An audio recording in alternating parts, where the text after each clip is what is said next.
Hello my dear friends, once again most welcome everyone. एक बार फिर से आप सभी लोगों का आज के हमारे इस डेली करंट अफेयर के सेशन में स्वागत है। डियर जितने भी दोस्त हैं सारे लोग जल्दी से लाइव आ जाइए सेशन में, फिर हम लोग शुरू करते हैं आज का हमारा सेशन। जितने भी दोस्त हैं सबको इन्वाइट कीजिएगा, एक बार सेशन को शेयर कर दीजिएगा, लाइक कर दीजिएगा आप सभी लोग। आइए शुरू करते हैं हमारा आज का सेशन डियर 2 फरवरी 2022।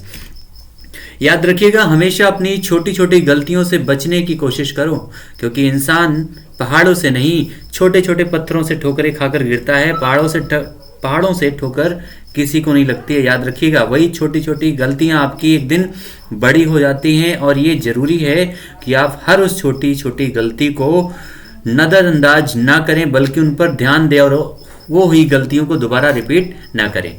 तो आइए शुरू करते हैं इसी के साथ अपना आज का हमारा सेशन। और पहला आपके सामने क्वेश्चन है, वर्चुअल डिजिटल एसेट श्रेणी पर सरकार के द्वारा बजट 2022 से 23 में कितना टैक्स लगाया गया है। अभी कल से जो है बजट पेश किया गया है, उसके अलावा जो है बजट में कई सारी बातें हैं जो आपके लिए इंपॉर्टेंट है। उन बातों को पॉइंट वाइज आपके सामने हम लाएंगे, ताकि जो आपके एग्जाम में क्वेश्चन के रूप में आए वो आप समझ सकें। ठीक है, तो जो वर्चुअल डिजिटल एसेट श्रेणी पर सरकार के द्वारा बजट 2022-23 में कितना टैक्स लगाया गया डियर, तो वो लगाया गया है 30%। यानी इस बार 2022 में आपको वर्चुअल करेंसी भारत में भी देखने को मिलेगी। याद रखिएगा, वर्चुअल करेंसी, ठीक है, जिस पर 30% का टैक्स लगाया गया है, इसमें याद रखिएगा सरकार के द्वारा। सबसे पहली बार बजट कब पेश किया गया था डियर, तो याद रखिएगा 1924 में, उसके बाद स्वतंत्रता के बाद 1947 में। ठीक है, ये दोनों पॉइंट याद रखिएगा। नेक्स्ट हमारा क्वेश्चन है, बजट सरकार की आय व्यय का लेखा जोखा है जो संविधान के किस अनुच्छेद में लिखा गया है।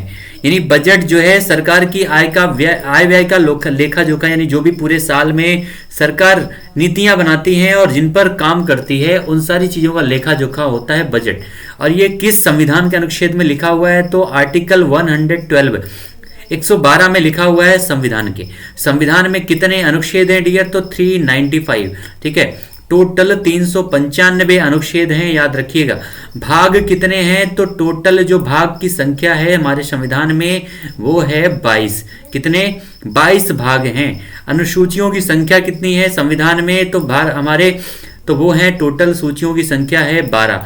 सारे पॉइंट याद रखिएगा, मोस्ट इंपॉर्टेंट ये सारे पॉइंट हैं, मोस्ट इंपॉर्टेंट है, एग्जाम में आपके बहुत पूछे जाते हैं। नेक्स्ट हमारा है, बजट को ब्रीफ केस में लाने की परंपरा की शुरुआत कब की गई थी। सब ब्रीफ केस में, इस समय तो आपके लाल कपड़े में बजट को लाया गया था निर्मला सीतारमण जी के द्वारा पहली बार। उसके बाद जो है पूरी तरह से डिजिटल कर दिया गया, वर्चुअल तरीके से, यानी डिजिटल माध्यम से पूरी तरह से पेश किया गया 2021 में। लेकिन अगर यहां पर क्वेश्चन पूछा जाए कि ब्रीफ केस में बजट को लाने की परंपरा की शुरुआत कब हुई थी, तो आंसर हमारा क्या हो जाएगा डियर, 1970 में। 1970 में ब्रीफ केस में बजट को लाने की शुरुआत की गई थी, याद रखिएगा। ठीक है, इस समय सरकार किसकी थी, एक बार कमेंट सेक्शन में आंसर बताइएगा आप सभी लोग। इसमें प्रधानमंत्री कौन थे, 1970s में। नेक्स्ट हमारा है, 2022-23 में डिजिटल रुपया किसके द्वारा जारी किया जाएगा। जैसा अभी हम बात कर रहे थे कि डिजिटल जो करेंसीज है, एसेट है, उस पर 30% का टैक्स लगाया गया है, लेकिन 2022-23 में भारत में डिजिटल रुपया भी जारी किया जाएगा। किसके द्वारा जारी किया जाएगा डिजिटल रुपया, तो वो याद रखिएगा आरबीआई के द्वारा। किसके द्वारा डियर, आरबीआई के द्वारा, यानी रिजर्व बैंक ऑफ इंडिया के द्वारा इसको जारी किया जाएगा। रिजर्व बैंक ऑफ इंडिया की बात सबसे पहले याद रखिएगा, इसका जो है 1926 के यंग कमीशन के आधार पर, किसके आधार पर डियर, तो यंग कमीशन के आधार पर जो है, रिपोर्ट के आधार पर 1934 के अधिनियम के आधार पर 1935 में जो है आरबीआई की स्थापना की गई थी। ये पॉइंट याद रखिएगा। ठीक है, आरबीआई के पहले गवर्नर कौन थे, तो सर ऑसबर्न स्मिथ जो है इसके गवर्नर थे पहले। इस समय कौन है, तो शक्तिकांत दास आरबीआई के गवर्नर हैं इस समय। This is the regulation body. ठीक है, एक तरह से रेगुलेटरी की तरह काम करती है हमारे देश में आर्थिक संरचना के लिए। नेक्स्ट हमारा है, किस योजना के तहत 1+1 टीवी चैनल को 200 चैनलों तक बढ़ाया जाएगा। ठीक है, तो ये 1+1 टीवी चैनल, इसके माध्यम से जो है, इसमें जो है टोटल कितने चैनल चलते हैं डियर, तो याद रखिएगा अभी तक थे 12। कितने?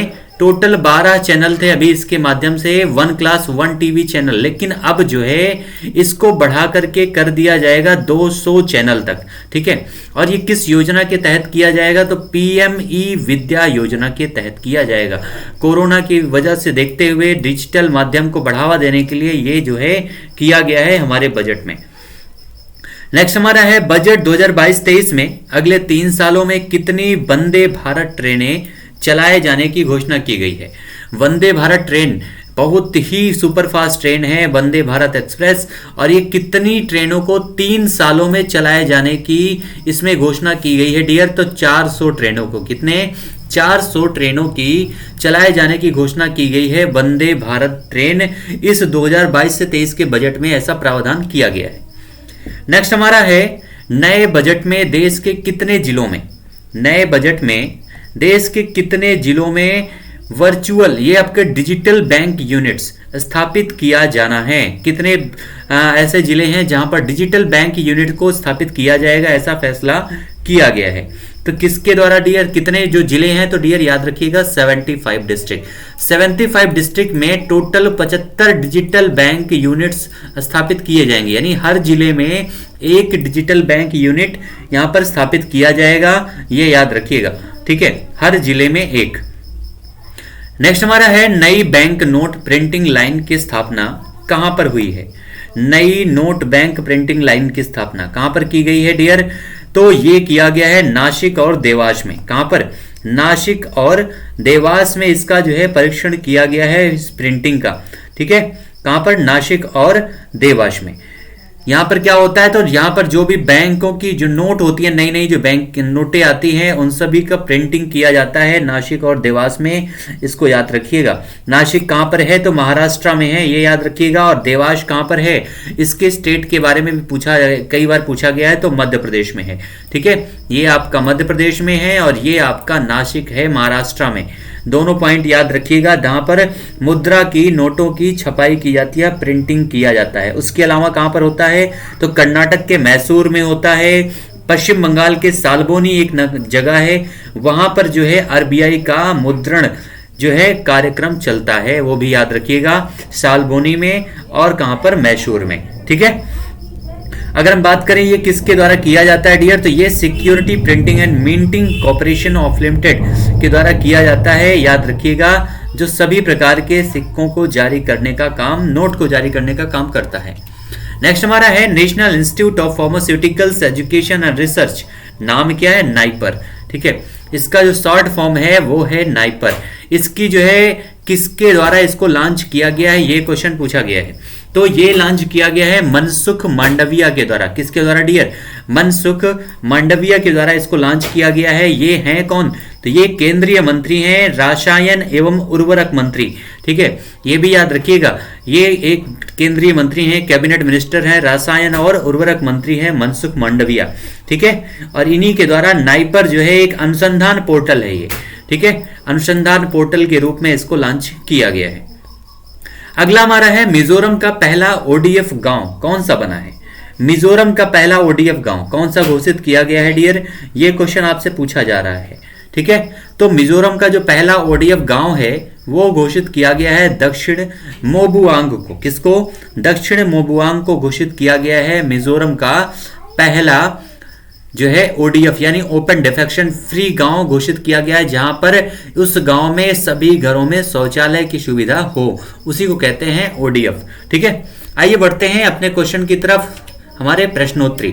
एक बार सेशन को आप सभी लोग लाइक कर दीजिएगा, शेयर कर दीजिएगा, और बाबू इतना तो कर ही सकते हैं, आप लोग सारे दोस्तों को इनवाइट कीजिए, थोड़ा सा लाइक, जो भी आप लोगों की संख्या है उसको थोड़ा सा बढ़ाइए। ठीक है, स्टेटस लगाइए, सब लोग, इतना तो हेल्प आप लोग कर ही सकते हैं। चलिए आइए बढ़ते हैं प्रश्नोत्तरी की तरफ। 10 क्वेश्चन यहां पर हम डिस्कस करेंगे, जो भी मोस्ट इंपॉर्टेंट क्वेश्चन है।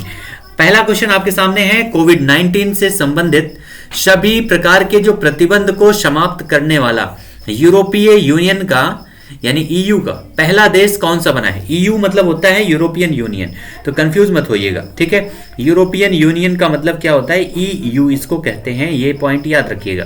तो कोविड-19 से संबंधित सभी प्रतिबंध को समाप्त करने वाला यूरोपियन यूनियन का पहला देश कौन सा बना है डियर? नॉर्वे, स्वीडन, डेनमार्क, या फिर स्विट्जरलैंड? तो ये बना है डेनमार्क, जिसकी कैपिटल है कोपेनहेगन। याद रखिएगा, डेनमार्क वो देश है जहां पर पूरी तरह से कोविड-19 से संबंधित सभी प्रकार के प्रतिबंध समाप्त किए जा चुके हैं। अगर हम कोविड की बात करें डियर, तो इसका सबसे पहला केस किस देश में मिला है? तो चाइना में। भारत में सबसे पहला केस कहां पर मिला है? तो वो मिला है केरला के कोझिकोड में।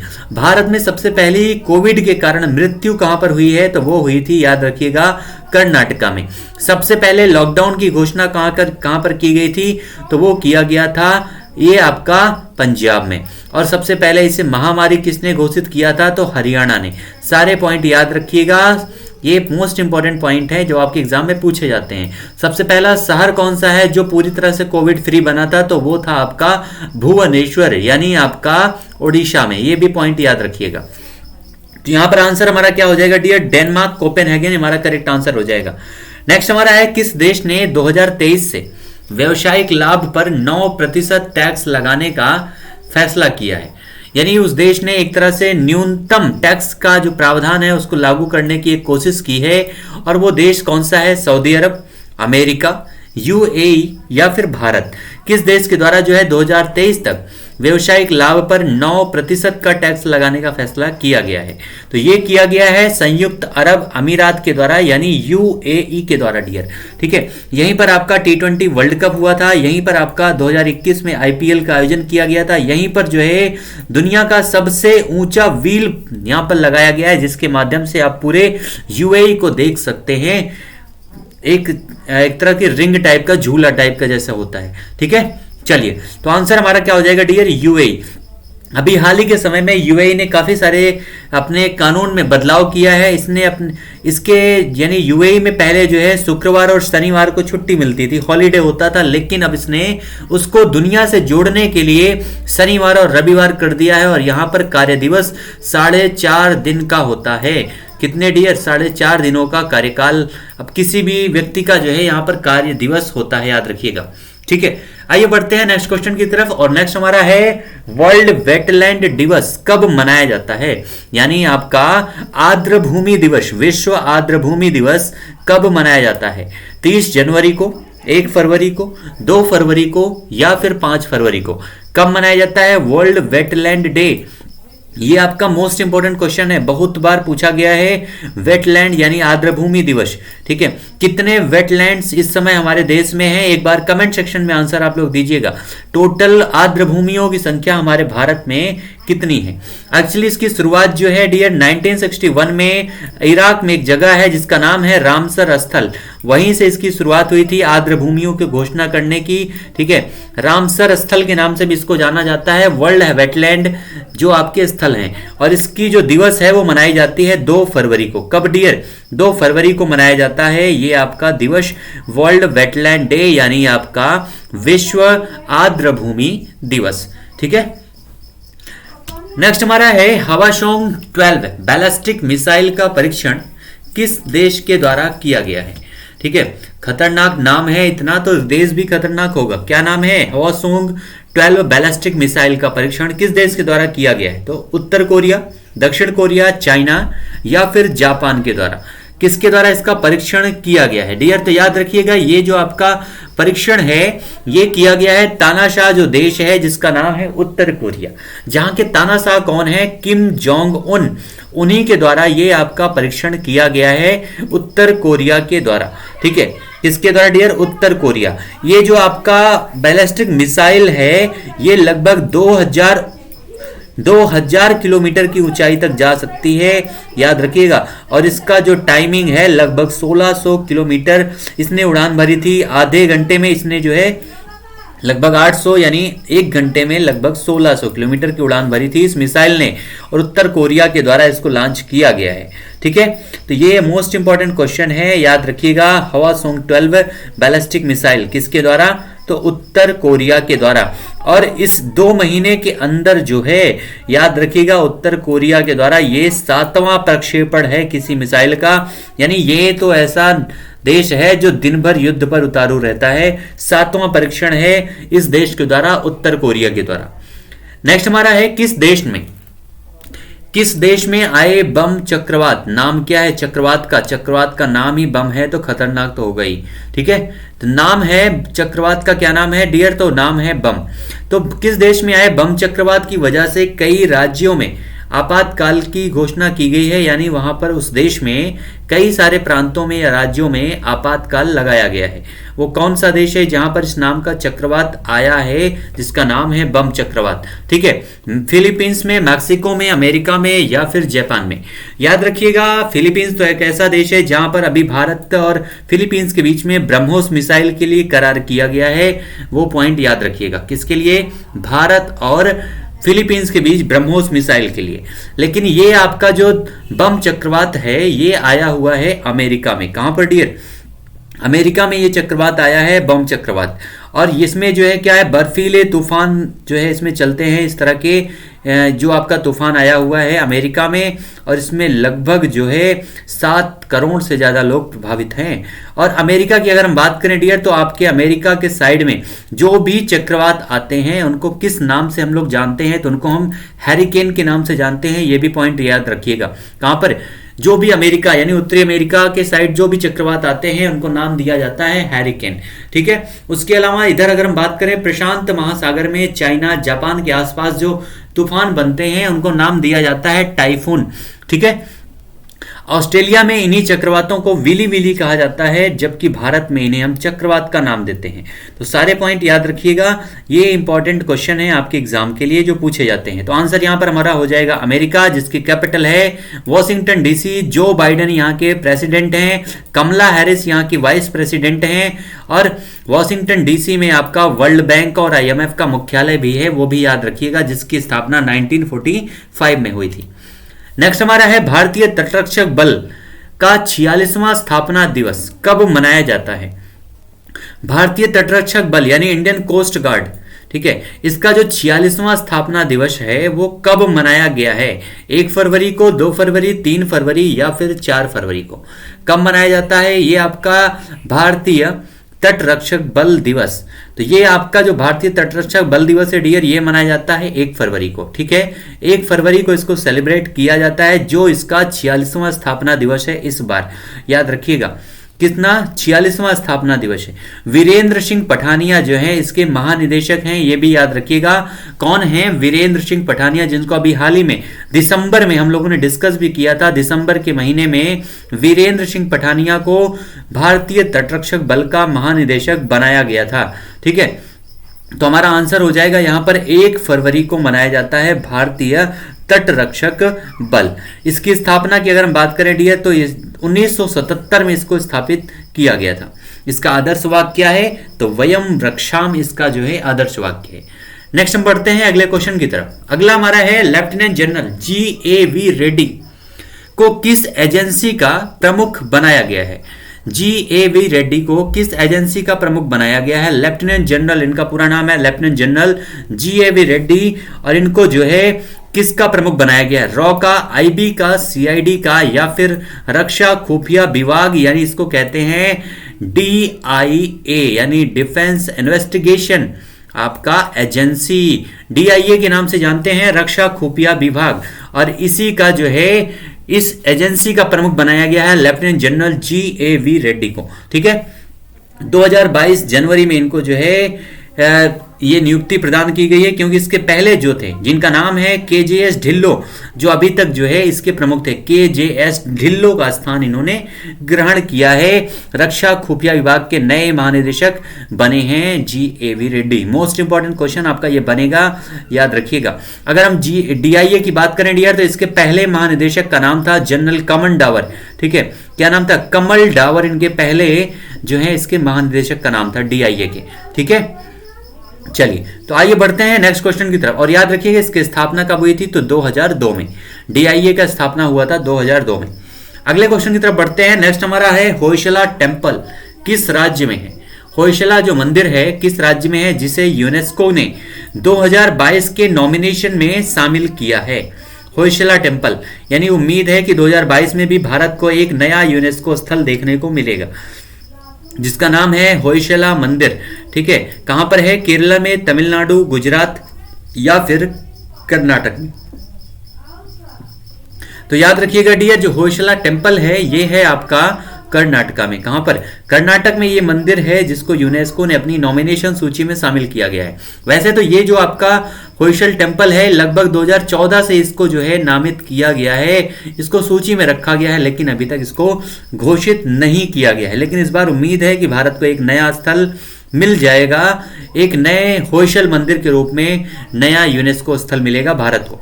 ठीक है, चलिए, तो इसका जो अच्छा भारत में इसका प्रमाण कौन देता है? तो ये ASI यानी आर्कियोलॉजिकल सर्वे ऑफ इंडिया के द्वारा किया जाता है डियर, याद रखिएगा, आर्कियोलॉजिकल सर्वे ऑफ इंडिया, भारतीय पुरातत्व सर्वेक्षण विभाग के द्वारा।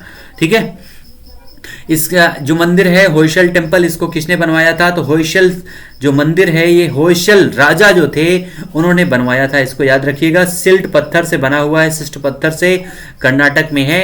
मोस्ट इंपॉर्टेंट क्वेश्चन है ये, याद रखिएगा। आइए बढ़ते हैं अगले क्वेश्चन की तरफ। नेक्स्ट हमारा है world games athlete of the year पुरस्कार 2021 किस खिलाड़ी ने जीता है?